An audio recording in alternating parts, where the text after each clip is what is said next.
என்ன என்னது ஆடிக்கிட்டே வாரியா சும்மா எப்ப பாரு இதுக்குதான் வீடியோ எடுங்கன்னு சொன்னியோ யாரு போட்டது எப்பா மாட்டோம் மத்தலே அம்மா இவ்வளவு போட்டிருக்கா பாக்குறதுக்கே எனக்கு ஒரு மாதிரி மூக்குல இருந்து தண்ணி வருது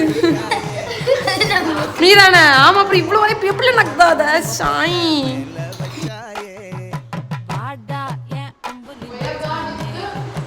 மத்தபடி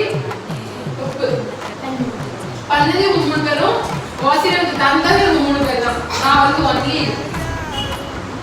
சாப்பிட்டேன் மக்களே சரியான உரைப்பு சாப்பிட ஆரம்பிக்கும் போது உரைப்பு இருக்காதுன்னு சொல்லியாச்சு எல்லாரும் நானும் எடுத்து சாப்பிட்டேன் 4-5 உள்ள போயிட்டு அதுக்கப்புறம் தான் வயிறுலாம் எரிய ஆரம்பிச்சிட்டு இப்போ அதெல்லாம் கழுவிட்டு வரட்டுமா ரொம்ப உரைப்பு தாங்க முடியலங்க யாரும் இந்த மாதிரிலாம் உரைப்பு ட்ரை பண்ணாதீங்க மக்களே பாய் நெக்ஸ்ட் வீடியோல பார்க்கலாம்